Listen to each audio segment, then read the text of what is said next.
यत्सङ्कल्पातपतितपनो वातिवात समिन्धे वह निर्धत्ते धरणिरुदधी लङ्घते नैव वेलां सोऽयं श्रीमान्निखिलजगताम् अन्तरात्मावतीर्णो धर्मं रक्षन् दिशतु कुशलम् स्वामिनारायणो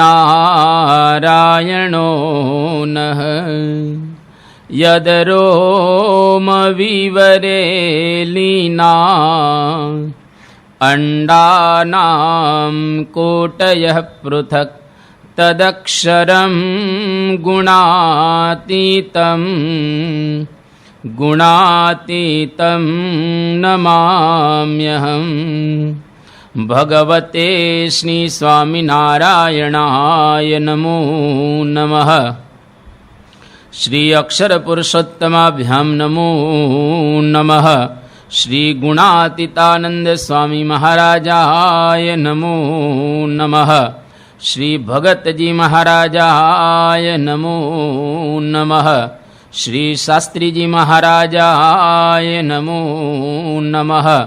श्री योगी जी महाराजाय नमो नमः। श्री प्रमुख स्वामी महाराजाय नमो नमः।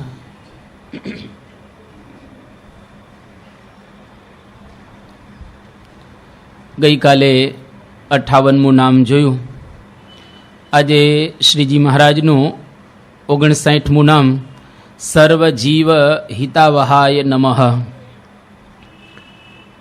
સર્વે ચ તે જીવાઃ સર્વજીવાઃ તેષાં હિતમ આવહતિ ઇતિ સર્વજીવ હિતાવહ તસ્મે નમઃ।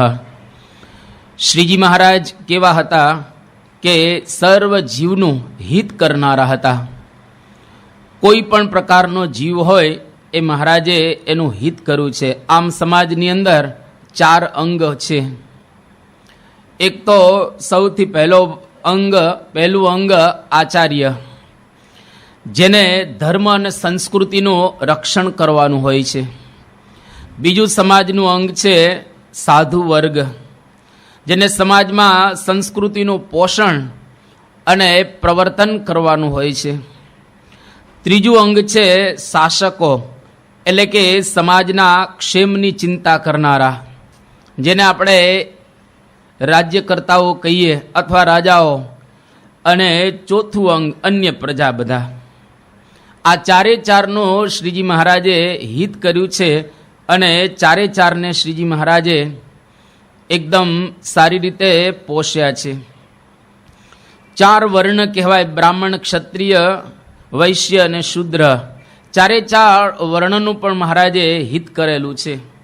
સમાજની અંદર સૌથી પ્રતિષ્ઠિત વર્ગ એટલે કે ઉપલો વર્ગ, જેને આપણે પૈસાદાર કહીએ, રાજાઓ કહીએ અથવા તો વિદ્વાનો કહીએ, શ્રીજી મહારાજે એનું પણ હિત કર્યું। શિક્ષાપત્રીની અંદર મહારાજે આ 3ને માટે વાત કરી કે ગુણીનામ ગુણવત્તાયાઃ જ્ઞેયમ હેતત પરમ ફલમ, કે જે વિદ્વાન હોય, ગુણવાન હોય, એને એનું ફળ શું? તો કે સત્સંગ કરે, ભક્તિ કરે, એ સિવાય એ લોકો પણ અધોગતિએ જાય।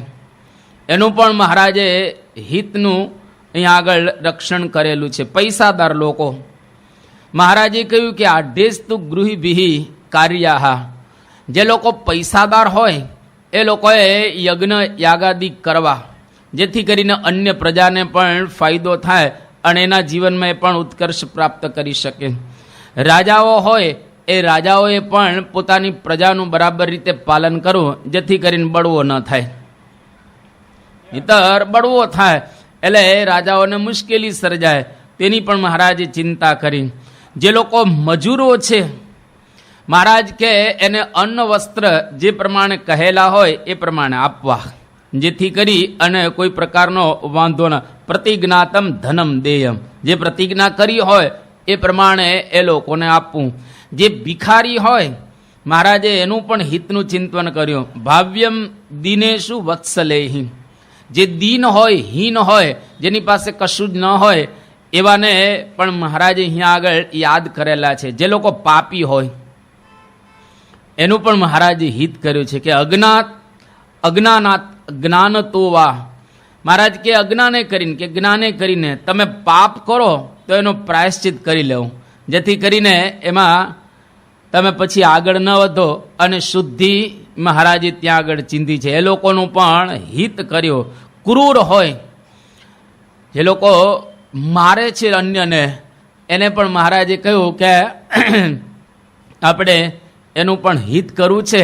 એમ કરીને સંતોને મહારાજે આજ્ઞા કરી કે ગાલિદાનમ તાડનંચ કૃતમ કુમતિ ભીર્જનેહી ક્ષંતવ્યમેવ સર્વેશામ ચિંતનીયમ હિતંચ તેહી. કોઈ તમને મારે ગાળ દે તો મહારાજ કહે એને ક્ષમા આપી દેવી. એટલે એ લોકોનું પણ હિત કર્યું. સ્ત્રીઓ હોય એના પણ સધવા ને વિધવાના ધર્મો મહારાજે એ બતાવ્યા. નપુંસક હોય મહારાજે કહ્યું કે ષંઢો વાચ્યમ ન દુર્વચઃ, કોઈ નપુંસક હોય તો એને ખરાબ વચને કરી અને બોલાવવો નહીં. એટલે ટૂંકમાં જીવ પ્રાણી માત્રનું હિત મહારાજે માકડથી માંડીને માણસ સુધી બધાને કર્યું છે. એક કે એકનો મહારાજે હિત અહીંયા આગળ ચિંતવ્યું છે. અને સર્વ પ્રકારે, એક બે પ્રકારે નહીં પણ સર્વ રીતે, શારીરિક રીતે, આર્થિક રીતે, વ્યવહારિક રીતે, કૌટુંબિક રીતે અને સલામતી ક્ષેત્રે, કેળવણી ક્ષેત્રે, બધી જ રીતે મહારાજે બધાનું હિત કરેલું છે. સૌથી પહેલાં જોઈએ તો શરીર, આપણું શરીર સારું રહે એટલા માટે મહારાજે કહ્યું ન ભક્ષ્યમ સર્વથા માંસમ દ્યુતાદિ વ્યસનમ ત્યાજ્યમ, માંસ ન ખાવું, કોઈ વ્યસનો ન કરવા અને ગાળ્યા વિના પાણી ન પીવું. અગાલિતમ ન પાતવ્યમ, મહારાજ કહે કોઈ પણ પ્રકારે ગાળ્યા વિનાનું પાણી ન પીવું. હવે જો પીએ તો રોગ થાય, રોગ થાય એટલે શરીર બગડે, શરીર બગડે એટલે ભક્તિ ન કરી શકીએ. એટલા માટે શારીરિક રીતે પણ મહારાજે આપણને સાચવ્યા. સ્થાનેશુ લોક શાસ્ત્રાભ્યામ નિષિદ્ધેશુ કદાચન, મળમૂત્રનો મહારાજ કે ત્યાં ત્યાગ ન કરો, થૂકવું નહીં જ્યાં ત્યાં. આ પણ મહારાજે આપણને બતાવ્યું જેથી રોગચાળો ન ફાટી નીકળે. ઔષધ પણ જાણ્યા સિવાય ખાવું નહીં. કેટલી સૂક્ષ્મ એક એક વાત મહારાજે આપણા માટે કરેલી છે, આ પરથી ખ્યાલ આવે. આર્થિક રીતે મહારાજે કહ્યું કે વિવાહનો કોઈ સંબંધ હોય એની અંદર જે આપવાનું હોય, લેવાનું હોય એ બરાબર રીતે લખત કરીને લેવું ને આપવું. જેટલી તમારી આવક હોય એ જ પ્રમાણે ખર્ચ કરવો, આવકથી વધારે ખર્ચ ન કરવો. અને એનાથી કોઈ વધારે ખર્ચ કરે તો મહારાજે કહ્યું એમાં દુઃખ આવશે. વ્યવહારિક રીતે પણ મહારાજ બધાને હિત કર્યું કે જેવા ગુણે યુક્ત જે હોય ને એને એવા કાર્યની અંદર નિયુક્ત કરવો, નહીતર વ્યવહારમાં મુશ્કેલી આવી જાય. પછી બીજી એક વાત મહારાજે કરી કે ગુહ્ય વાર્તા તો કસ્યાપી ન પ્રકાશ્યા કુત્રચિત, કોઈની ખાનગી વાત હોય એ ક્યારે આપણે કોઈને કહેવી નહીં. મહારાજે ત્યાં સુધી હિત કહ્યો કે કદાચ કોઈક વખત એવા ખરાબ દેશકાળ આવી જાય તો ઉપદ્રવ ઘણો થતો હોય તો આપણે એ દેશનો ત્યાગ કરી દેવો, ત્યાંથી નીકળી જવું મહારાજ કે. તો આ પ્રમાણે પણ મહારાજે આપણું હિત કરેલું છે. કૌટુંબિક રીતે પણ મહારાજે કહ્યું કે સાક્ષીએ સહિત લખત કર્યા વિના ભૂ વિત્ત દાના દાના વ્યામ ન વ્યવહાર્યમ કરી ચિત્ત. એટલે ભૂ એટલે પૃથ્વી, દાના દાના ભ્યામ એટલે કે આપવાનું હોય કે લેવાનું હોય, સાક્ષીએ સહિત લખત કર્યા. ઘણી વખત ફરી જતા હોય છે માણસો, લખત કરીને ફરી જાય તરત જ. એટલે સાક્ષીએ સહિત લખત અને સારા અક્ષરે મહારાજ કે નામું માંડી રાખો જેથી કરીને વાંધો ન આવે. ટૂંકમાં મહારાજે બધી જ રીતે આપણી સલામતી એનો વિચાર કરેલો છે. તેન કર્મ ન કર્તવ્યમ, ચોરી ન કરવી. ચોરી કરેલ અસલામતી થઈ જાય, ઘણી વખત મુશ્કેલી સર્જાઈ જાય. અને મહારાજે કહ્યું કે અદ્વારેણ ન નિર્ગમ્યમ, જ્યાંથી પેસવાનું ન હોય ત્યાં આપણે પેસવું નહીં. એટલે દ્વાર ઉપરથી ને કહેતા બારણામાંથી ને જવું, પણ વંડી ઠેકીને આવવું ને વંડી ઠેકીને ટૂંકમાં જવું નહીં. આ મહારાજની આજ્ઞા રહેલી છે. કેળવણી ક્ષેત્રે પણ મહારાજે આપણું હિત કર્યું કે પ્રવર્તનીય સદવિદ્યા, સદવિદ્યાની પ્રવૃત્તિ કરવી અને પાઠનીય અધીત વિદ્યા. ટૂંકમાં મહારાજ બધાનું હિત કરનારા હતા. અને આપણે જાણીએ છીએ કે પંચાળાની અંદર સામે જે બધા વાઘરીઓ હતા એને જમાડ્યા ન હતા. મહારાજ કહ્યું કે સહજાનંદ રૂપી સૂર્ય અમે પ્રગટ થયા છીએ. સૂર્ય કોઈ દિવસ જોતો નથી કે આ પાપી છે કે પુણ્યશાળી છે કે વાઘરી છે કે બ્રાહ્મણ છે. બધાને સરખો પ્રકાશ આપે છે. એમ અમે સહજાનંદ રૂપી સૂર્ય પ્રગટ થયા છીએ, એટલે અમારે બધાનું હિત કરવું છે. એક વખત મહારાજ ગઢડામાં બેઠેલા, હવે અક્ષર ઓરડી સાંકડી અને એમાં ભીડ થઈ ગયેલી હતી. અને એમાં મૂળજી શેઠ આવ્યા. મહારાજ કહ્યું આવો આવો મૂળજી શેઠ. એટલે બધા થોડા ખસ્યા અને મૂળજી શેઠ આગળ બેઠા. મહારાજ કહ્યું કે મૂળજી શેઠ તમને ગણતા ક્યાં સુધી આવડે? કે મહારાજ મને તો એકડા ઉપર 17 મીંડા ચડે ત્યાં સુધી ગણતા આવડે છે. મહારાજ કહ્યું કે એવું છે, સારું તો ગણી બતાવો. હવે મૂળજી શેઠે ગણી બતાવ્યું કે એકમ, દશક, 100, 1000, 10,000, લાખ, 10 લાખ, કરોડ, અર્બુદ, વૃંદ, ખર્વ, નિખર્વ, શંખ, પદ્મ, સાગર, અંત્ય, મધ્ય, પરાર્ધ. એકડા ઉપર 17 મીંડા પરાર્ધ. એટલે તો મહારાજ તરત બોલ્યા કે મૂળજી શેઠ તમને પરાર્ધ સુધી ગણતા આવડે છે, પણ અમે અક્ષરધામમાંથી સત્ય સંકલ્પ લઈ અને આવ્યા છીએ કે આના કરતાં પણ અમારે વધારે જીવોનું, અનંત જીવોનું કલ્યાણ કરવું છે, દરેકનું અમારે હિત કરવું છે. આ પ્રમાણે મહારાજે એ વાત કરી કે અમે 100 કરોડ મનવારો લઈને આવ્યા છે. ડૉક્ટર સ્વામી ઘણી વખત બધું સમજાય કે 70માં જ બધું પૂરું થઈ જાય છે. 100 કરોડ મનવારો લઈને મહારાજ આવ્યા છે, બધાનું એમને હિત કરવું છે. મહારાજે મધ્યના 35માં વચનામૃતની અંદર કહ્યું કે હું તમને કૂવામાં ઉતારી દઉં અને ઉપર શીલા ઢાંકી દઉં, એમાં મારું શું રૂડું થાય? માટે શ્રીજી મહારાજ બધાનું રૂડું કરવા માટે પધારેલા. એક વખત સંવત 1866ની સાલમાં ઘેલા નદીની અંદર સ્નાન કરવા માટે મહારાજ ગયા. સ્નાન કરીને પાછા આવતા હતા. એક કણબી મળ્યો સામે. હવે કણબીએ પોતાનો ખભો શ્રીજી મહારાજના ખભાની સાથે અથડાવ્યો અને આમ નીચું ઘાલી અને ચાલતો હતો. જોરથી મહારાજના ખભાને એનો ખભો અથડાયો. એટલે બાજુમાં બ્રહ્મચારી હતા કે તમને દેખાતું નથી આ સહજાનંદ સ્વામીની સાથે, ભગવાનની સાથે અથડાવો છો? એ કે તારા ભગવાનને નથી દેખાતું? એ આંધળો છે કે? કેમ? તો કે અમને કેમ ભૂલી ગયો? રામા અવતારમાં એને વાંદરાનું કલ્યાણ કર્યું, કૃષ્ણ અવતારની અંદર ગોપનું કલ્યાણ કર્યું, અમારું ક્યારે કરશે? એટલે શ્રીજી મહારાજે એ વખતે સંકલ્પ કર્યો કે આપણે કક્કાથી શરૂ કરો. એટલે ત્યાં આગળ ક એટલે પછી કણબી ને કડિયા ને કુંભાર ને પછી ખ એટલે ખત્રી ને ગોલા ને પછી મહારાજે કક્કાથી શરૂ કર્યું કે આપણે બધાનું કલ્યાણ કરવું છે, બધાનું હિત કરવું છે. અને નિષ્કુળાનંદ સ્વામીએ એના ગ્રંથની અંદર લખ્યું આ બધી જ્ઞાતિઓ માટે 70 જ્ઞાતિઓ, પેટા જ્ઞાતિઓનો ઉલ્લેખ નિષ્કુળાનંદ સ્વામી કર્યો છે કે સત્સંગીઓ હતા બધા, આટલા 70 જ્ઞાતિઓ ધરાવતા બધાનું મહારાજે કલ્યાણ કર્યો. અને 750 ગામનું લિસ્ટ તો નિષ્કુળાનંદ સ્વામીએ લખ્યું છે. અને એમાં હરિભક્તો કેવા કેવા જુદી જુદી જ્ઞાતિના, પાતિના, એમાં નિષ્કુળાનંદ સ્વામીએ 3700 હરિભક્તોના નામ લખ્યા છે. એટલે શ્રીજી મહારાજ કહે અમારે બધાનું હિત કરવું છે. અડાલજની વાવ આપણે જાણીએ છીએ કે 7 કોઠાની વાવ છે. રાજા અમરસિંહની દીકરી જે રૂડીબાઈ હતા, અને આ રૂડીબાઈ એકદમ રૂપનો અંબાર હતા. અને એનું રૂપ જોઈ અને મોટા મોટા રાજાઓ પણ મોહિત થઈ જતા હતા. અમરસિંહની દીકરી અને એ પણ પોતે રાજા. એવા સંજોગોની અંદર અલાઉદ્દીન ખિલજી એમણે આ અમરસિંહ રાજાને કહ્યું કે તમારી દીકરીની સાથે મારે લગ્ન કરવા છે, વિવાહ કરવા છે. હવે અલાઉદ્દીન ખિલજી એ બહુ જ મોટો હિન્દુસ્તાનનો રાજા. હવે આવું માગું નાખ્યું એટલે ના તો પડાય નહીં એને. અને દીકરીને કહેવામાં આવ્યું કે બેટા આ રાજાનું માગું તારી ઉપર આવેલું છે. દીકરીએ અંદરથી વિચાર કરો કે મારે તો એની સાથે પરણવું નથી, પણ હવે રાજાને ના કઈ રીતે પાડવી? એટલે વચ્ચે એક શરત મૂકી કે તમે વાવ બંધાવી દો તમારા ખર્ચે. એટલે અલાઉદ્દીન ખિલજી કહ્યું કે હા બંધાવી. વાવનું જ્યારે ઉદ્ઘાટન થાય અને ત્યાર પછી હું તમારી સાથે વિવાહ કરીશ, લગ્ન કરીશ. આ રૂડીબાઈએ નક્કી કર્યું. અને અલાઉદ્દીન ખિલજી એ વખતે વાવ બંધાવવા માટે એનો સરસામાન નજીક બધો એને તહેનાત બધી લગાડી દીધી અને 7 કોઠાની વાવ તૈયાર થઈ ગઈ. એ જમાનામાં વાવ બંધાવવાનો ઘણો ખર્ચ થયેલો. કેટલો ખર્ચ થયો એનો અંદાજ ક્યાંય લખેલો નથી, પણ એક જગ્યાએ એવો ઉલ્લેખ આવે છે કે વાવને માટે જે પથ્થરો લાવવામાં આવતા હતા એ પથ્થરો ગાડાની અંદર આવતા હતા અને એમાં જે પેલું વ્હીલ હોય ત્યાં ઊંઘણ લગાવવામાં આવે, ઓઇલ લગાડવામાં આવે. એ જમાનામાં 1 લાખ રૂપિયાનું ઓઇલ જોયેલું.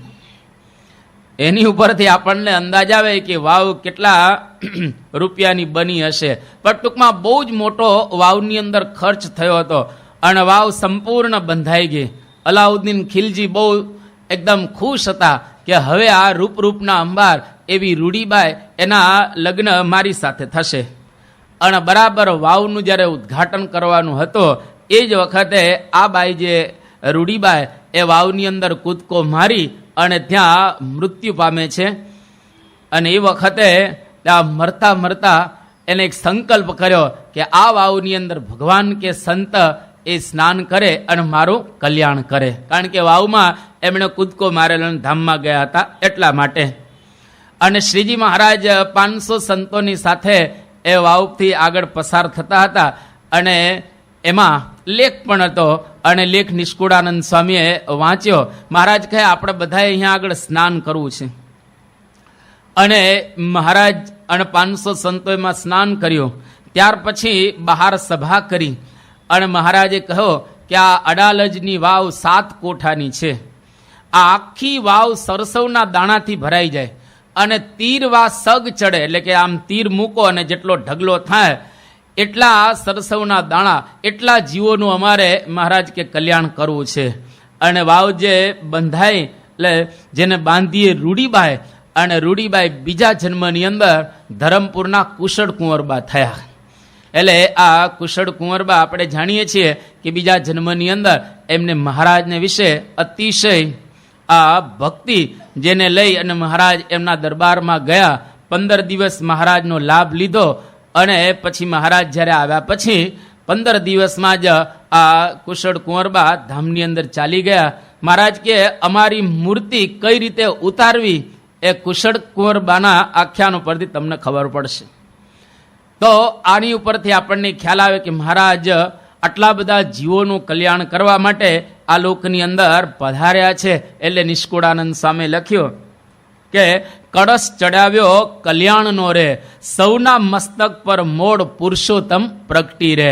અને લેરી આવ્યા આજ લહેરમાં, મહેર કરી મહેરબાન, દુખિયા જીવ સુખિયા કર્યા, પાપી કર્યા પુણ્યવાન. મહારાજ એકદમ લહેરમાં આવી ગયા અને પૂર્ણ પુરુષોત્તમ નારાયણે કલ્યાણનું સગ ચડાવી દીધો અને અનંત જીવોનું મહારાજે કલ્યાણ કર્યું. અને એ જ પરંપરા જ ચાલુ છે. યોગી બાપા એક વખત લેક વિક્ટોરિયાની અંદર સ્નાન કરવા માટે ગયા. બાપાએ કહ્યું કે હવે આની અંદર જેટલા સ્નાન કરશે બધાનું કલ્યાણ, અને જેટલા જીવ જંતુ છે બધાનું કલ્યાણ. પછી કંપાલાથી બાપા વાંઝા જતા હતા પ્લેનમાં, તો બાપા કે આની નીચે જેટલા છે ને બધાનું કલ્યાણ. હવે નીચે તો કેટલા હોય પ્લેનની અંદર, બધાનું યોગીજી મહારાજે કલ્યાણ. ત્યાં આગળ થેમ્સમાં બાપા લંડનની અંદર ગયેલા અને ત્યાં નાયા નહોતા થેમ્સની અંદર, પણ બાપાએ કહ્યું કે આની અંદર હવે જેટલા નાશે અને આનો પાણીનો ઉપયોગ કરશે બધાનું કલ્યાણ. પછી યોગીજી મહારાજ બોલ્યા કે અત્યાર સુધી જેટલા નાઈ ગયા હોય ને એટલે એ લોકોનું કલ્યાણ. વિવેક સાગર સાહેબ કે બાપા એને તો આ થેમ્સનું પાણી ક્યાં? યોગીજી મહારાજ કે ગુરુ કરંટ લાગે ને કે કરંટ લાગે કે. તો યોગીજી મહારાજે આવો સંકલ્પ કર્યો. એક વખત નૈરોબીથી યોગીજી મહારાજ કિસુમુ આવ્યા. હવે કિસુમુની અંદર યોગી બાપાની જે થૂકદાની ચોરાઈ ગઈ, થૂક બાપા એની અંદર રાખી ચોરાઈ ગઈ. યોગીજી મહારાજ કે જેને ચોરીને એનું પણ મહારાજ સારું કરશે, કલ્યાણ કરશે. એક વખત બાઢડાની અંદર નારાયણભાઈના ઘરે એક ઉંદરડો માળા યોગીજી મહારાજની કંઈક ચાવી ગયો અને યોગીજી મહારાજ કે ઉંદરનું પણ કલ્યાણ. આ પ્રમાણે દરેક જીવનું હિત અને કલ્યાણ કરવા માટે જ આ સત્પુરુષને શ્રીજી મહારાજ પધાર્યા છે. એ રીતે અહીંયા આગળ શતાનંદ સ્વામીએ સર્વ જીવ હિતાવહાય નમઃ 60મું નામ ભક્તિ સંપોષકાય નમઃ. ભક્તે સંપોષક ઇતિ ભક્તિ સંપોષક તસ્મે નમઃ. એટલે કે શ્રીજી મહારાજ કેવા હતા કે ભક્તિનું પોષણ કરનારા હતા. 9 પ્રકારની ભક્તિ છે. ભાગવતની અંદર 9 પ્રકાર આપ્યા અને રામાયણની અંદર તુલસીદાસજીએ પણ 9 પ્રકાર આપ્યા. પણ વિદ્વાનો કહે છે ભાગવતના ક્રમ કરતા રામાયણનો ક્રમ શ્રેષ્ઠ છે. ભાગવતની અંદર શ્રવણમ કીર્તનમ વિષ્ણોઃ સ્મરણમ પાદ સેવનમ અર્ચનમ વંદનમ દાસ્યમ સખ્યમ આત્મનિવેદનમ, આ 9 પ્રકાર બતાવ્યા. અને તુલસીદાસજી રામાયણમાં 9 પ્રકાર બતાવ્યા. પણ પહેલી ભક્તિ અહીંયા આગળ શ્રવણ કહ્યું ભાગવતમાં, અને તુલસીદાસજીએ પ્રથમ ભક્તિ સંતન કર સંગા દુસરી રતિ મમ કથા પ્રસંગા. એટલે કે પહેલી ભક્તિ સંતોનો સંગ કરવો અને બીજી ભક્તિ મમ આ કેતા મારી કથાનો આ તમારે પ્રસંગ રાખો. ત્યાં આગળ બીજો બતાવ્યો ક્રમ, અહીંયા આગળ પહેલો બતાવ્યો ભાગવતમાં. એટલે ટૂંકમાં 9 પ્રકારની ભક્તિનું પોષણ કરનારા હતા. એમાં ઘણા બધા પ્રસંગો પણ આપણે એને સ્પર્શતા નથી. ટૂંકમાં મહારાજ જ્યાં જ્યાં ફર્યા ત્યાં દરેક ભક્તોનું એમણે પોષણ કર્યું. એની અંદર રહેલી ભક્તિ એનું પણ મહારાજે પોષણ કરેલું છે. ત્યાર પછી 61મું નામ વાગ્મીને નમઃ. હવે વાગ્મીને કોઈ જુએ તો સાંભળે કે વાગ્મીન શું છે, આ ચીજ શું રહેલી છે. ઘણી વખત એમણે આપણે પાઠ કરી જઈએ વાગ્મીન નામ એમણે આપણે ઘણી વખત બોલી જતા હોઈએ છીએ. પણ વાગ્મીન માટે શાસ્ત્રની અંદર એવું કહેવામાં આવ્યું કે વેદ લક્ષણ પ્રશસ્ત વાણીના પ્રથમ વક્તા. વેદની અંદર જે વાણીના લક્ષણો બતાવવામાં આવેલા છે એ લક્ષણો પ્રમાણે શ્રીજી મહારાજ પ્રવક્તા હતા. હવે વેદની અંદર વાણીને માટે શું શું કહેલું છે તો એના માટે કહ્યું કે વ્યક્તિની વાણી મધુર હોવી જોઈએ, વ્યક્તિની વાણી ગંભીર હોવી જોઈએ, વ્યક્તિની વાણી સત્ય હોવી જોઈએ, વ્યક્તિની વાણી પ્રિય હોવી જોઈએ, વ્યક્તિની વાણી હિત કરનારી પણ હોવી જોઈએ. આટલી વાતો કરેલી છે. એમાં સામવેદની અંદર કહેવામાં આવ્યું અગ્ને ત્વામ કામયે ગીરા. એટલે હે અગ્ને ત્વામ કામયે ગીરા, એટલે કે તમે જે કામના કરો એ કામના તમારી વાણી દ્વારા સિદ્ધ થાય તો સમજો કે તમારી વાણી બરાબર છે. અને મહારાજની વાણી તો આપણે જાણીએ છીએ એ જે કંઈ સંકલ્પ કરે કે બોલે એ ચોક્કસ થાય જ. બીજી વાત શતપથ બ્રાહ્મણ ગ્રંથની અંદર કરવામાં આવી કે વાચો વા ઇદમ સર્વમ પ્રભવતી. વાણી દ્વારા જ આ બધું જ પ્રવર્તેલું છે. અને ખરેખર ભગવાનની વાણી એટલે વેદ, અને એના દ્વારા જ આ જગતની અંદર બધું પ્રસરેલું છે. ત્રીજી વાત શતપથ બ્રાહ્મણમાં એવી કરી કે વાગ્વેય બ્રહ્મ, વાણી એ સાક્ષાત ભગવાનનું સ્વરૂપ રહેલી છે. અને ભગવાનના મુખમાંથી જે વાણી આવે ને એને પરાવાણી કહેવામાં આવે છે. અને શ્રીજી મહારાજ એવી પરાવાણીના પ્રવક્તા હતા. સર્વેશામ વેદાનામ વાક એકાયનમ, બધા જ વેદોની અંદર આ વાણીને માટે આ પ્રમાણે કહેલું છે એકાયનમ કે એક માર્ગ છે. અને એ માર્ગ જે ચિંતે એ સાચા વાણીના પ્રવર્તક કહેવાય. એટલા માટે અહીંયા આગળ શ્રીજી મહારાજને માટે આપણે જાણીએ છીએ કે એ પ્રિય બોલનારા હતા, હિત થાય એવું બોલનારા હતા, બધાનું સારું ઈચ્છનારા એ મહારાજ હતા. અને વાણી હંમેશા સારી જ બોલવી જોઈએ. જેમ સુભાષિતની અંદર છે ને કે પ્રિય વાક્ય પ્રદાનીન સર્વે તુષ્યંતિ જંતવઃ તસ્માત તદેવ વક્તવ્યમ વચને કા દરિદ્રતા. હંમેશા પ્રિય વાક્ય જ બોલવું જોઈએ, સત્ય વાક્ય બોલવું જોઈએ અને હિત વાક્ય આપણે બોલવું જોઈએ. પણ એ સિવાય આપણે કાગડા જેવી વાણી નહીં બોલવાની. તમે જો કોયલ ને કાગડો બે સ્વાભાવિક રીતે એક જ જગ્યાએ હોય. સંસ્કૃતમાં એના માટે કહ્યું કે કાકઃ કૃષ્ણ પીકઃ કૃષ્ણ. કાગડો એ કાળો છે અને પીક એટલે કોયલ એ પણ કાળી રહેલી છે. કો ભેદ પીક કાકયો હો. આ બંનેમાં ભેદ શું છે તો કે વસંત સમયે પ્રાપ્તે કાકઃ કાકઃ પીકઃ પીકઃ. એટલે કે જ્યારે વસંત ઋતુ આવે એ વખતે કાગડો એ કાગડો છે અને પીક એટલે કોયલ છે. તમે જો કાગડો કોઈની પાસે જ લઈ લેતો નથી અને કોયલ કોઈને આપી દેતી નથી. કૌવા કિસકા ધનહરા અને કોયલ કિસકો દેત. મીઠા શબ્દ સુનાય કે જગત અપના કર લેત. એટલે હંમેશા મીઠી વાણી. શ્રીજી મહારાજની એવી વાણી હતી, કોઈને ક્યારેય ઠેસ પહોંચાડતી ન હતી. અને કોઈ કદાચ એવી વાણી બોલતા તો શ્રીજી મહારાજ એને હંમેશા બંધ કરાવતા. દગડ ચોથની વાતો આપણે જાણીએ છીએ. સોમબા ફૂઈ એના ઘર ઉપર કોઈએ પથરા ફેંક્યા અને જેમ તેમ ગાળો દેવા લાગ્યા તો મહારાજ ઉદાસ થઈને નીકળી ગયા. અને પછી સોમબા ફૂઈએ માફી માગી એટલે પાછા મહારાજ આવ્યા. મહારાજે ફટાણા સાંભળ્યા તો એ બંધ કરાવ્યા. લગ્નની અંદર આ લોકો એવા ગીતો બોલતા હોય છે જેને ફટાણા કહેવામાં આવે છે. મહારાજ એવા ગીતો બંધ કરાવ્યા, એવી વાણી બંધ કરાવી. અને પ્રેમ સખી પ્રેમાનંદ સ્વામી, મુક્તાનંદ સ્વામી આ બધા સંતોને કહ્યું કે વિવાહના આ તમે રૂક્ષ્મણી વિવાહના તમે પદો રચો. અને સંતોએ પછી એ બધા પદોની રચના કરી. ટૂંકમાં મહારાજ એવા હિત અને પ્રિયના બોલનારા હતા. ઘણી વાતો આની અંદર આ મહારાજના જીવન ચરિત્રની અંદર રહેલી છે, એનો સ્પર્શ ન કરતા આગળ 62મું નામ ચતુર્વર્ગ ફલપ્રદાય નમઃ.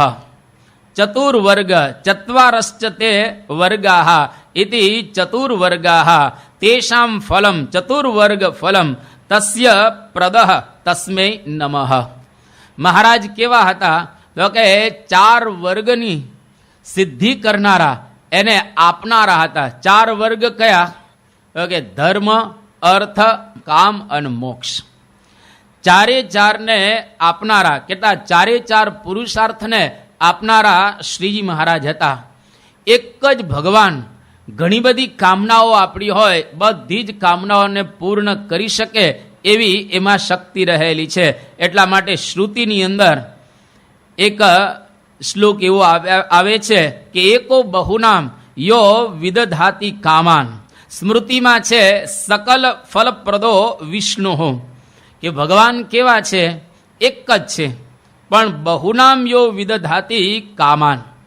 હજારો લોકોને જુદા જુદા પ્રકારની જે ઈચ્છાઓ હોય એ ઈચ્છા પ્રમાણે ફળના આપનારા રહેલા છે. તો 4 વર્ગની સિદ્ધિ એટલે કે ધર્મની સિદ્ધિ કરવી હોય તો પણ મહારાજ પાસે, પૈસા કમાવા હોય તો પણ મહારાજ પાસે, અને શાસ્ત્ર અવિરુદ્ધ એવો કામ ભોગવવો હોય તોય શ્રીજી મહારાજ પાસે, અને મોક્ષ મેળવવો હોય તોય મહારાજની પાસે. એટલા માટે સ્મૃતિ ગ્રંથોની અંદર એક શ્લોક એવો આવે છે કે યથા કલ્પ દ્રુમાત સર્વમ પ્રાપ્યતે મનસેપ્સિતમ તથા સંપ્રાપ્યતે વિષ્ણુ અપી સ્યાદ દુર્લભમ દ્વિજ. જેમ કલ્પ તરુની નીચે કોઈ બેસે તો એના બધા જ સંકલ્પ સત્ય થાય, એમ ભગવાન એવા છે કે જેની પાસે કોઈ પણ પ્રકારની તમે કામના કરો એ કામના આપણી સિદ્ધ થાય. અને શિક્ષાપત્રીનો 8મો અને 9મો 2 શ્લોક મહારાજે કહ્યું કે એ પાલયંતી મનુજાહ સચ્છાસ્ત્ર પ્રતિપાદિતાન સદાચારાન સદાતેત્ર પરત્ર ચ મહાસુખાહ. કે કોઈ પણ અમારા હરિભક્ત આ સદાચારનું પાલન કરશે, અત્ર એટલે અહીંયા આગળ, પરત્ર એટલે પરલોકની અંદર, એ સુખી થશે. અને તાનુલંઘ્યાત્ર વર્તનતે તુ સ્વૈરમ કુબુદ્ધય. કદાચ આનું કોઈ ઉલ્લંઘન કરીને વર્તશે તો મહારાજ કહ્યું ઈહા મૂત્ર ચ મહ લભંતે કષ્ટમેવહિ. એને ઈહ એટલે આ લોકમાં, અને અમૂત્ર એટલે પરલોકની અંદર એને 2 જગ્યાએ કષ્ટ સહન કરવા પડશે.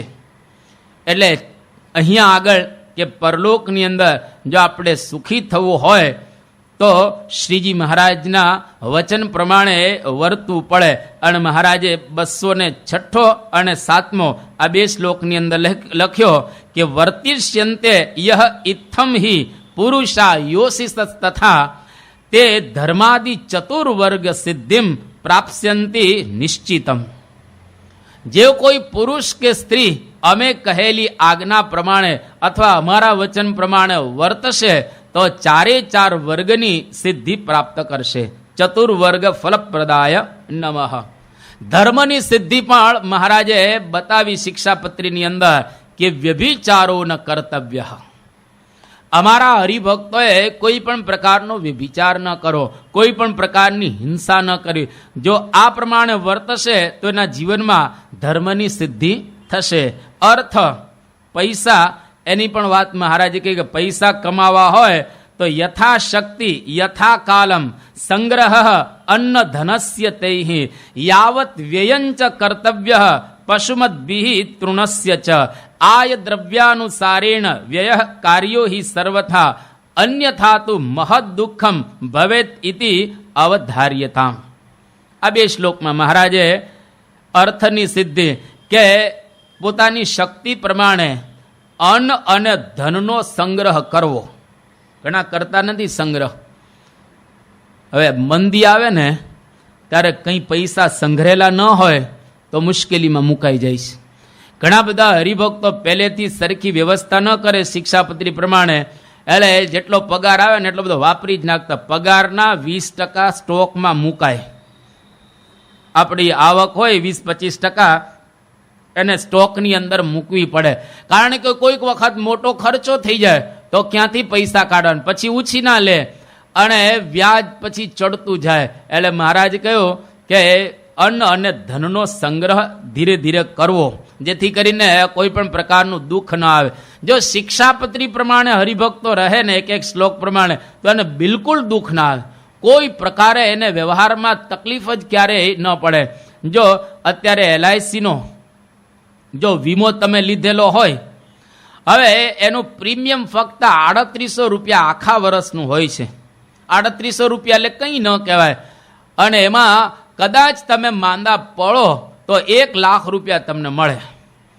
હવે 3800 રૂપિયા આપણે ખાલી આપેલા છે, એને બદલે આપણને 1,00,000-2 લાખ રૂપિયા જો મળતા હોય તો કેમ પોલિસી આપણે કઢાવતા નથી? એટલે વ્યવસ્થા આપણે આપણા ઘરની બરાબર રીતે કરી લેવી જોઈએ. અને જે પ્રમાણે ન કરે તો મહારાજ કહે અન્યથા તો મહદ દુઃખમ, મોટું દુઃખ એના જીવનની અંદર આવશે. જેટલી આવક હોય ને એટલો જ ખર્ચ કરાય. પાડોશીને જોઈને ખર્ચ કરવા મંડી ન જાય. બાજુમાં કોઈ ઓડી કાર લે એટલે આપણે મારુતિ વેન ન લેવાય. એને ઓડી કારની તાકાત છે, આપણે કંઈ તાકાત નથી. પેટ્રોલના કાઢવા ક્યાંથી આ જમાનાની અંદર? એટલે માપનું રાખવું. કોઈકનું જોઈ અને આપણે જો મોટા ખર્ચા કરવા મંડી જઈએ તો આપણને દુઃખ થાય. એટલે અહીંયા આગળ શ્રીજી મહારાજ કહે છે આવક પ્રમાણે ખર્ચા કરવા, જેથી કરીને વાંધો ન આવે. એટલે અર્થની પણ સિદ્ધિ આપનારા શ્રીજી મહારાજ રહેલા છે. કામની સિદ્ધિ, સામાન્ય રીતે કામ એટલે ઈચ્છા. તમે બધા ગ્રહસ્થ આશ્રમની અંદર છો એટલે શાસ્ત્ર વિરુદ્ધ એવો કામ તમારા માટે રહેલો છે. તો અહીંયા આગળ શ્રીજી મહારાજે કહ્યો કે એકાદશી મુખાનાંચ વ્રતાનામ નિજ શક્તિતઃ ઉદ્યાપનમ યથાશાસ્ત્રમ કર્તવ્યમ ચિંતિતાર્થદમ. તમે જે અર્થનું ચિંતન કરશો, કામના કરશો, એ તમને પ્રાપ્ત થવાની છે જો આ વ્રતાદિ કરશો તો. પછી મહારાજ 118માં શ્લોકની અંદર લખે છે કે વિષ્ણુ નામ સહસ્રાદેશ્ચ અપી કાર્યપ્સિત પ્રદાહ. એટલે કે આ વિષ્ણુ સહસ્ર નામ એટલે કે ભગવાનનું નામ, એનું જો આપણે પુરસ્ચરણ કરીશું તો તમારી જે પ્રકારની ઈચ્છા હશે એ પૂરી થશે. એટલે મહારાજ કામની સિદ્ધિ કરાવનારા પણ છે. અને મોક્ષની વાતે પણ મહારાજે શિક્ષાપત્રીની અંદર કરેલી છે. તત્ર બ્રહ્માત્મના કૃષ્ણ સેવા મુક્તિશ્ચ ગમ્યતામ અને નિજાત્માનમ બ્રહ્મરૂપમ. આ બધા મોક્ષના શ્લોકો કહેલા છે. ટૂંકમાં 4 વર્ગની સિદ્ધિના કરાવનારા, આપનારા શ્રીજી મહારાજ રહેલા છે. એટલે અહીંયા આગળ મહારાજનું નામ આપ્યું ચતુર્વર્ગ ફલપ્રદાય નમઃ. આગળ નિર્મત્સરાય નમઃ 63મું નામ. નિર્ગત મત્સર યસ્માત સહ ઇતિ નિર્મત્સર તસ્મે નિર્મત્સરાય નમઃ. મહારાજ કેવા હતા કે જેના જીવનની અંદર કોઈ પણ પ્રકારનો મત્સર હતો નહીં. મત્સર છે ને બહુ જ કાઢવો અઘરો છે. કાર્યાણી 6ઠું વચનામૃત. મત્સર એટલે શું? કોઈક લે અને કોઈક દે, એમાં વચ્ચે ઠાલો બળી મરે. આને કહેવાય મત્સર. સાદી ભાષામાં જો સમજવું હોય, એક વખત એક ભાઈ ઉદાસ થઈ ગયો, એકદમ ઉદાસ થઈને બેસી ગયો. એટલે એને ધર્મપત્નીએ પૂછ્યું કે નારી પૂછત સુમકુ કહાં સે બદન મલિન, કહાં ગાંઠ સે ગીર પડ્યો ઓર કિસી કો દિન, કે આજે પતિદેવ તમે ઉદાસ કેમ થઈ ગયા? તમારા ખિસ્સામાં કંઈક પૈસા પડી ગયા કે તમે કોઈને પૈસા આપ્યા? ઉદાસ કેમ થઈને બેઠા છો તમે? તારે પેલો કહે છે કે નહીં ગાંઠ સે ગીર પડ્યો, ખિસ્સામાં પડ્યા નથી. નહીં ગાંઠ સે ગીર પડ્યો ઓર નહીં કિસી કો દિન, કોઈને આપ્યા નથી, પણ દેતે દેખો ઓર કો તાતે બદન મલિન. હવે કોઈકે કોઈકને પૈસા આપે એમાં તારા બાપનું શું જાય છે? બોલો આપે એમાં તને શું તકલીફ રહેલી છે? પણ મત્સર વાળો કોઈ દિવસ કોઈનું સહન ન કરી શકે. એટલે ઈર્ષા વાળો હંમેશા કોઈકનો ઉત્કર્ષ થાય એમાં એનાથી જોઈ શકાય નહીં. એ કે મારો કેમ નહીં ઉત્કર્ષ અને આનો કેમ થાય? શ્રીજી મહારાજને બિલકુલ મત્સર ન હતો. અને મત્સરની વ્યાખ્યા શાસ્ત્રોમાં બહુ સુંદર કરવામાં આવી છે કે પરોત્કર્ષ અસહન રૂપ ચિત્ત દોષે રહિત ઇતિ મત્સર. બહુ અદભુત વ્યાખ્યા કરી કે પરોત્કર્ષ બીજાનો ઉત્કર્ષ સાતો હોય, અસહન રૂપ ચિત્ત દોષે રહિત, એ કોકનો ઉત્કર્ષ જોઈ અને રાજી થાય કે વાહ બહુ સારો તમારો ઉત્કર્ષ થઈ રહેલો છે. એટલે મહારાજને બિલકુલ કોઈ પણ પ્રકારનો મત્સર ન હતો. અને ભાગવતની અંદર પણ એક વાત કરવામાં આવી કે ભગવાનને સંત કેવા છે કે નિર્મત્સરાણામ સતામ, એમાં કોઈ પણ પ્રકારના આવા દોષો રહેલા નથી. અને આપણે જાણીએ છીએ કે જીવા ખાચર, વાસુર ખાચર, બદલીના ભાણ ખાચર, અલૈયા ખાચર, બધા સુબાઓ, બધા જ દીવાનો બધા એ મહારાજના દ્વેષી હતા. પરંતુ છતાંય ક્યારેય મહારાજે ખોટી રીતે એનો પ્રતિકાર નથી કર્યો. કેટલા નિર્મત્સર મહારાજ હશે એ આની ઉપરથી આપણને ખ્યાલ આવે. અરે આપણી પરંપરાની અંદર પણ ક્યારેય સત્પુરુષોએ કોઈનો ખોટી રીતે પ્રતિકાર કર્યો નથી. ગુણાતીતાનંદ સ્વામી તમે જુઓ કે ગઢડાનું કૂતરું એનું વાંકું બોલે, પણ ગુણાતીતાનંદ સ્વામી ક્યારેય ગઢડા વિરુદ્ધ એક શબ્દ નથી બોલ્યો. શાસ્ત્રીજી મહારાજ કેવા નિર્મત્સર સંત હતા કે ક્યારેય વડતાલની વિરુદ્ધ એક શબ્દ બોલ્યા નથી. એને સુયા ઘોંચ્યા, એને માટલા જ્યાં આગળ પોતે કથા કરતા ત્યાં ફોડ્યા, પણ શાસ્ત્રીજી મહારાજ બધું એનો કોઈ દિવસ કોઈનો મત્સર એને કરેલો નથી. એની ઉપરથી આપણને ખ્યાલ આવે કે મહારાજના ગુણો આપણને સત્પુરુષની અંદર એ દેખાય. ત્યાર પછી 64મું નામ ભક્ત વર્મણે નમઃ. આ નામના બે અર્થ થાય છે. એક અર્થ ભક્ત વર્મ, વર્મ એટલે કવચ, વર્મ એટલે બખ્તર. એટલે પહેલો અર્થ ભક્તા નામ વર્મા ઇતિ ભક્ત વર્મા તસ્મૈ નમઃ. શ્રીજી મહારાજ ભક્તોના કવચ હતા, એટલે કે પોતાના ભક્તોનું સંપૂર્ણ રક્ષણ કરનારા હતા. બીજો અર્થ ભક્ત વર્મ યસ્ય સહ, ભક્ત છે કવચ જેનું, એવા શ્રીજી મહારાજ પોતે હતા. તો મહારાજના જીવનની અંદર ભક્તો કવચરૂપ હતા અને એ પણ ભક્તોનું પોતે રક્ષણ કરનાર કે કવચરૂપ હતા. તો અહીંયા આગળ શતાનંદ સ્વામી આવા બે અર્થ આ નામની અંદર જે છુપાયેલા છે એ આપણને બતાવી રહેલા છે. તો મહારાજ પોતાના ભક્તોનું એમણે ઘણું રક્ષણ કરેલું છે. ઘણા પ્રસંગો છે, પણ એક બે પ્રસંગો કે 69 કાળ જ્યારે પડ્યો એ વખતે મહારાજ બધા ભક્તોને કહે છે કે આગળથી બધું સાચવી મૂકજો દાણા, અને જે વધારાના પશુઓ હોય એ બહુ રાખતા નહીં. મહારાજ ગામે ગામે ફરી અને અન્ન ધન અને આ તૃણ વગેરે એ સાચવવાનું દરેકને કહે છે. અને એ વખતે એક કોટેશ્વરના ભક્ત એ મંદિરના શિખર ઉપર ચડી ગયા અને ત્યાંથી એને કૂદકો માર્યો. અને મહારાજને દયા આવી ગઈ. શ્રીજી મહારાજને દયા આવી, મહારાજે એનું રક્ષણ કર્યું, એને મરવા ન દીધો. ગુંદડિયારી જતા જે રૂડાભાઈ હતા, હવે એના ખેતરમાં 69 કાળ પડ્યો, હવે કાંઈ પાકે તો નહીં, પણ મહારાજને દયા આવી ગઈ તો એના ખેતરમાં સ્પેશિયલ વરસાદ વરસાવ્યો. અને એને કોઈ પણ પ્રકારની તકલીફ ન પડે એટલે શ્રીજી મહારાજે એની આ પ્રમાણે રક્ષા કરી. ભગાદોશી હતા બોટાદના, આપણે જાણીએ છીએ, મરકીના રોગમાં આવી ગયા ને મહારાજને સમાચાર પ્રાપ્ત થયા તો શ્રીજી મહારાજ ગઢડાથી ઘોડી ઉપર બેસી અને ત્યાં જાય છે બોટાદ, અને ભગાદોશીની ખબર પૂછવા, અને મહારાજ એની રક્ષા કરી અને એને ધામમાં જતા બચાવે છે. જેતલપુરની અંદર એક વખત ભીમ એકાદશીનો ઉત્સવ થયો અને આગલા દિવસે મહારાજ ભગુજીને બોલાવે છે અને કહ્યું કે ભગુજી, 30-40 પાર્ષદોને તમે તૈયાર રાખો. કે શું છે મહારાજ?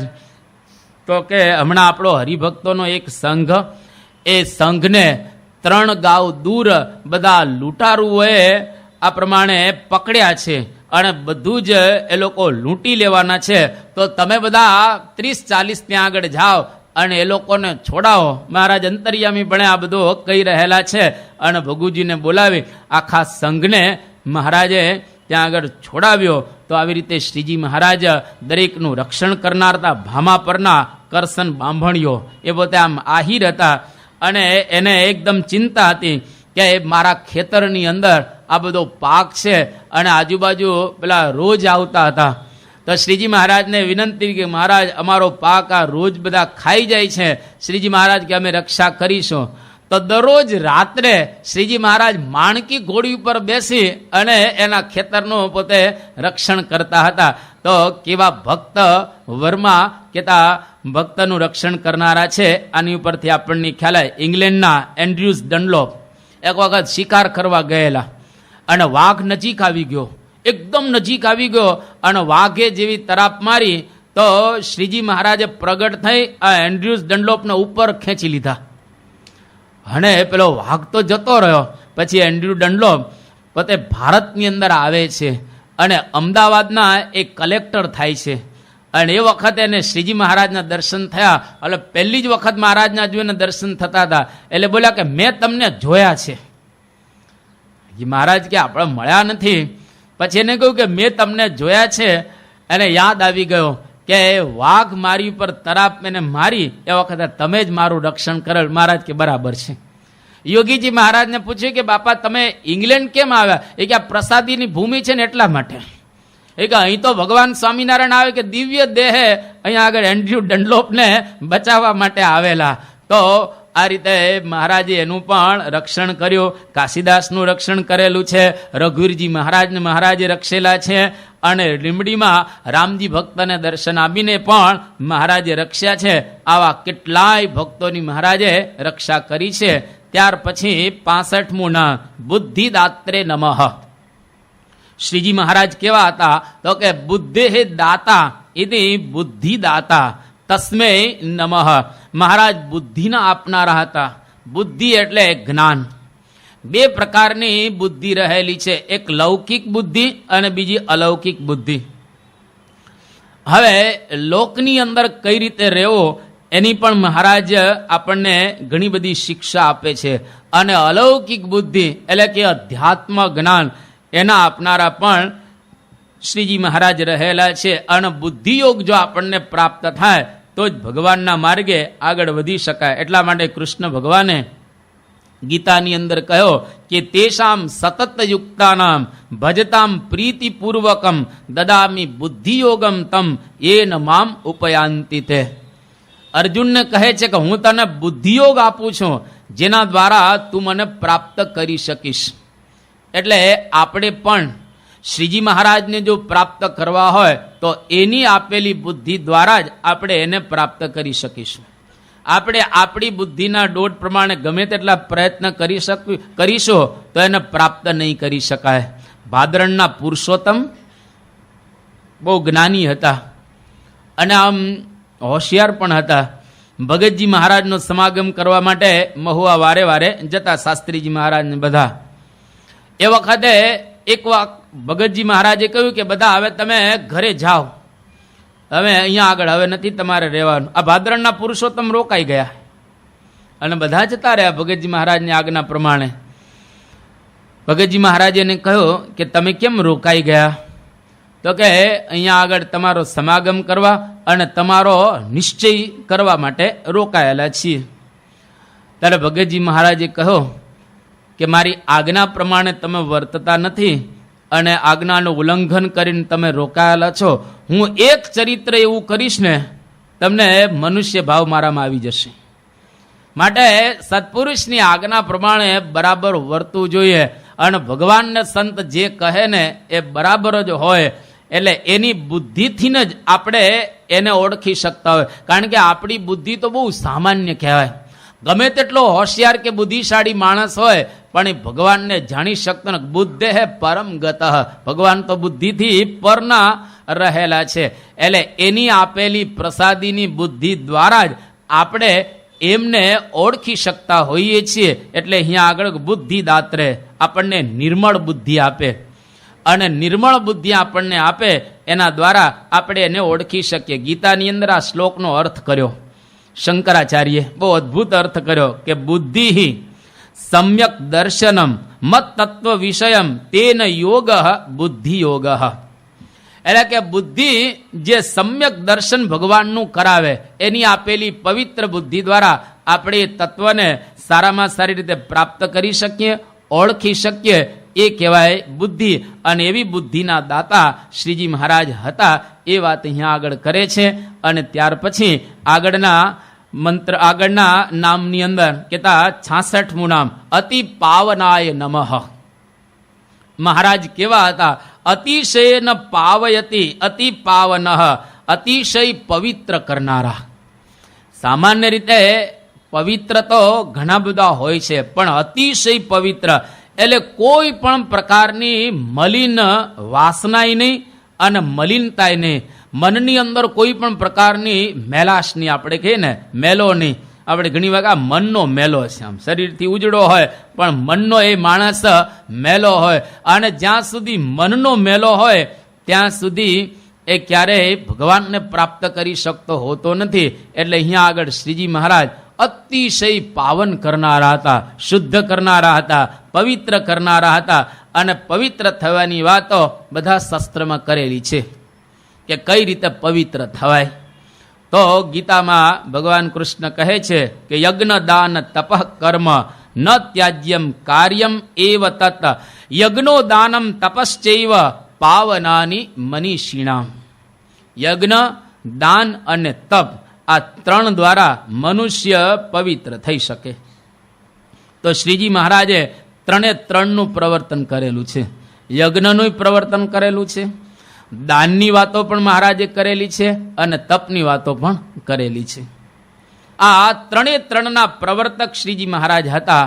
એને ઘણા બધા યજ્ઞો કરાવ્યા છે. આપણે જાણીએ છીએ, બધાનો ઉલ્લેખ કરતા નથી. જેતલપુરની અંદર, ડભાણની અંદર અને ઘણી જગ્યાએ મહારાજે આવા યજ્ઞ કરાવ્યા.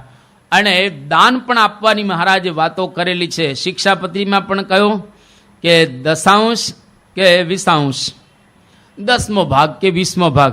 આમ તો જો હરિભક્તો મહારાજની આ આજ્ઞા પાડતા હોય ને તો પવિત્ર પણ પોતે થાય અને મંદિરમાં કથા વાર્તા સિવાય બીજું કંઈ કરવાનું ન રહે. બધા જ હરિભક્તો જો 10મો ભાગ અથવા તો 10મો જવા દો ને, ખાલી 20મો જ ભાગ જો આપે ને હરિભક્તો, તો મને એવું લાગે છે કે મંદિરની તિજોરીઓ છલકાઈ જાય. બધી તિજોરીઓ એકદમ છલકાઈ જાય. કોઈ દિવસ ઉઘરાવા માટે આવવું ન પડે. બે સંતો આવ્યા જો ભાદરાથી આ બાજુ આવ્યા, ક્યાં તો કે ત્યાં આગળ મંદિરો કરવાના છે. એટલે અહીંયા આગળ જે વિસ્તારમાં રહેતા હોય એટલે એ લોકોના ઘરે જઈ અને સેવાની બધી વાતો કરશે. પણ હરિભક્તો બધા જો 10મો ભાગ આપે ને તો કોઈને ક્યાંય જવાનું રહે જ નહીં. એટલા બધા પૈસા આ સત્સંગની અંદર કહેતા મંદિરોમાં આવે, ન પૂછો વાત. કારણ કે અમુક હદ સુધી હરિભક્તો 10મો ભાગ કાઢે છે. અમુક હદ સુધી કાઢે. જેનો 20,000ની આજુબાજુનો પગાર હોય ને કે 15,000ની આજુબાજુ, એ લોકો 10મો ભાગ કે 20મો ભાગ કાઢતા હોય છે આમ સામાન્ય રીતે. પણ જેવી આવક મહિનાની 2 લાખ 5 લાખ એ થવા માંડે ને એમાં 10મો ભાગ કે 20મો ભાગ કાઢનારા લગભગ ઓછા થઈ જાય. પછી આપે ખરા કે આ વખતે છે ને આપણે મંદિરમાં 1.25 લાખ રૂપિયા આપ્યા. એટલે મહિનાને 5 લાખ આવતા હોય. મહિનાના પેલા 12 50 60 લાખ થાય. એટલે હવે એને આપવાના કેટલા હોય? 60 લાખમાંથી એને 6 લાખ આપવાના હોય. 60 લાખમાંથી એને 6 લાખ આપવાના હોય તો એ આપે કેટલા? ને કે 1.25 લાખ રૂપિયા આપ્યો. હવે એ 6 લાખ રૂપિયા એવા કેટલા હરિભક્તો રહેલા હોય, 1 લાખ કમાનારા ઘણા હોય, અને એવા હરિભક્તો જો બરાબર આપતા હોય તો ક્યારેય મંદિરમાં કોઈ સંતોને આ ધર્માદાની વાત જ ન કરવી પડે. અન્નકૂટ વખતે ફોર્મ ન ભરાવા પડે, અને જોડી વખતે ફોર્મ ન ભરાવા પડે, અને સભામાં ધર્માદાની વાત ન કરવી પડે, કોઈ જગ્યાએ જરૂર ન પડે. પણ આ હરિભક્તો બધા પ્રમાણ. અને યોગીજી મહારાજ કહેતા, એવું નથી કે આ આપણે વધારે આપી દઈએ તો ગરીબ થઈ જાય. યોગીજી મહારાજ બહુ સ્પષ્ટ કહેતા, જેને પૈસાદાર થવું હોય એને 10મો ભાગ આપવો. પોતાની આવકનો 10મો ભાગ શુદ્ધ રીતે જો આપી દે તો યોગીજી મહારાજ કહે એનું નાણું શુદ્ધ થાય અને એ પૈસાદાર બને. નક્કી જ છે, આ સત્પુરુષની આજ્ઞા છે. એટલે મહારાજે પ્રવર્તાવેલું છે અને પરંપરામાં પણ આ ચાલ્યું આવેલું છે. એટલે યજ્ઞ પણ મહારાજે કર્યા, દાન અને તપ મહારાજે તપ પણ એટલા જ કરાવ્યા છે, અને જબરજસ્ત સંતોને મહારાજે તાવેલા છે. અને એટલા બધા મહારાજે પ્રકરણ ફેરવ્યા, આપણે જાણીએ છીએ 114 પ્રકરણો ફેરવ્યા, જે આપણી બુદ્ધિમાં પણ ન બેસે એવા એવા પ્રકરણો મહારાજે ફેરવેલા છે. એટલે 3 આ પ્રવર્તક છે. એટલે મહારાજ અતિ પાવન, દરેકને પવિત્ર કરનારા રહેલા છે. એ સગરામ વાઘરી જે કાચા કૂતરા ખાય, કૂતરાને બાફતા ન હતા, આ કૂતરાનું માંસ ખાનારા સગરામ વાઘરીને પણ કેવા પવિત્ર કર્યા, ધર્મ નિયમ પાડતા. અરે છાણીના તેજા ભગત એ હરિજન હતા, પશુઓ ઉપાડતા ન હતા. કારણ તો કે અમે આ શુદ્ધ રીતે વર્તનારા, અમે આ હવે પશુ ઉપાડવાનું કામ નહીં કરીએ. તો આવા પવિત્ર મહારાજે કર્યા છે.